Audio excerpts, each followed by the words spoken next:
اعوذ باللہ من الشیطان الرجیم بسم اللہ الرحمن الرحیم۔ جن جن خوبصورت سماعتوں سے میری آواز ٹکرا رہی ہے سب کو کہوں گی السلام علیکم۔ ناظرین محترم، کچھ لوگ آپ کے ماتحت ہوتے ہیں، انہیں روزی تو رب دیتا ہے مگر اس کا وسیلہ کوئی انسان ہوتا ہے۔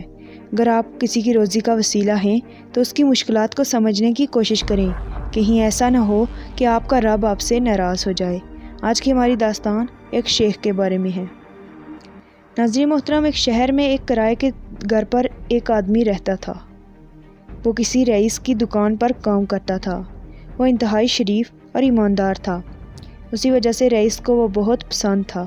چنانچہ رئیس نے اسے اپنا داماد بنانے کا سوچا۔ جب وہ رئیس کا داماد بن گیا تو گویا اس کے دن بدل گئے۔ وہ راتوں رات امیر آدمی بن گیا۔ پہلے وہ ایک دکان سے دو دکان، دو سے چار، اسی طرح کرتے کرتے وہ دکان تو کیا بہت ساری فیکٹریوں کا مالک بن گیا۔ اب اس کے برے دن ختم ہو گئے تھے۔ وہ شہر کے کرائے کے گھر سے نکل کر ایک کوٹھی کا مالک بن گیا۔ اس کے علاوہ بھی اس نے کئی زمینیں خرید لی تھی۔ اللہ نے اسے اولاد کی نعمت سے بھی نوازا تھا۔ اس کے گھر دو بیٹے پیدا ہوئے۔ اس کی حویلی بہت بڑی تھی اور وہاں اس نے نوکر رکھے ہوئے تھے۔ اب اسے مالی کی ضرورت تھی۔ اس نے ایک عام آدمی کو ماہانہ 15,000 پر مالی مقرر کر لیا۔ وہ بہت خوش و خرم زندگی گزار رہا تھا، اور سب سے بڑی بات کہ اس کے پاس اتنی دولت ہونے کے باوجود بھی ذہنی سکون کی دولت بھی تھی۔ وہ دن حسب معمول آفس سے گھر آیا۔ جب وہ دروازے سے اندر داخل ہوا تو مالی پودوں کو پانی دے رہا تھا۔ اچانک مالی کے ہاتھوں سے پائپ پھسلا اور پانی کے چھینٹے اس کے کپڑوں پر پڑ گئے۔ شیخ کو بہت غصہ آ گیا۔ اس نے مالی کو گالیاں دی اور فوراً اسے نوکری سے نکلنے کا حکم دے دیا۔ مالی نے بہت معافی مانگی مگر وہ نہ مانا۔ مالی دروازے کے باہر بیٹھ گیا کہ شاید مالک کا غصہ ٹھنڈا ہو جائے اور وہ مجھے واپس رکھ لیں، مگر جب شام کو مالک نے اسے دروازے پر دیکھا تو اس نے اپنے خادموں کو حکم دیا کہ اسے دھکے مار کر نکال دو۔ اس وقت مالی اٹھ کر چلا گیا۔ ناظرین محترم، وہ دن تھا کہ شیخ کے برے دن شروع ہو گئے۔ اس کی ایک بہت بڑی فیکٹری میں آگ لگ گئی۔ اس کا چھوٹا بیٹا سیر و تفریح کے لیے گیا تھا، وہاں ایک حادثے میں اس کی موت ہو گئی، اور کاروبار میں ایک دوست بہت بڑی رقم لے کر بھاگ گیا۔ گویا شیخ صاحب پر ہر طرح کے مسائل آنا شروع ہو گئے۔ وہ اپنا محل بیچ کر پھر سے کرائے کے گھر میں آ گئے۔ بیٹے کی موت کا صدمہ انہیں برداشت نہ ہوا اور وہ بستر سے لگ گئے۔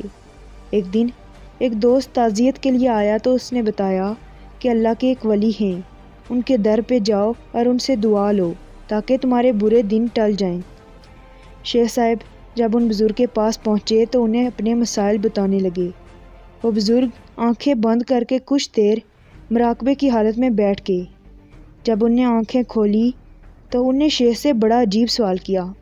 انہیں پوچھا اس مالی کو کیوں نکالا تھا، اور کہا کہ جاؤ اسے ڈھونڈو، اگر وہ تمہیں مل جائے اور تمہیں معاف کر دے تو تمہارے برے دن ختم ہو جائیں گے اور پھر سے تم اچھی زندگی گزارو گے۔ شیخ صاحب نے اسی وقت اپنے بیٹے کو ساتھ لیا اور پاگلوں کی طرح شہر میں اس کو ڈھونڈنے لگے۔ اس نے گھر جا کر سارے کاغذات کھول کر دیکھے مگر اسے کہیں بھی اس کا پتہ نہ مل سکا۔ شیخ صاحب کا چین سکون برباد ہو گیا تھا۔ وہ ہر روز اسے ڈھونڈنے نکل جاتے مگر اس کا کہیں پتہ نہ ملا۔ اب شیخ صاحب کی حالت یہ ہو گئی تھی کہ وہ ہر وقت چیختے چلاتے اور بس اس مالی کا نام پکارتے، کہتے مجھے معاف کر دو۔ ناظرین محترم، یہ تھی اس شیخ کی کہانی جس کو اس مالی کا دل دکھانے کی اتنی بڑی سزا ملی تھی۔ کسی کو بھی حقیر نہ جانیں اور دوسروں کی عزت نفس کا خیال رکھیں، کیونکہ اگر آج آپ اچھی حالت میں ہیں تو کیا پتہ آپ کس کے بدولت اچھی حالت میں ہیں۔ اسی کے ساتھ ہماری آج کی ویڈیو اختتام کو پہنچی۔ اگر ویڈیو اچھی لگی تو لائک کر دیجئے۔ آپ کی اس کے بارے میں کیا رائے ہے کمنٹ سیکشن میں ضرور بتائیں، اور ہمیں دیجیے اجازت، فی امان اللہ۔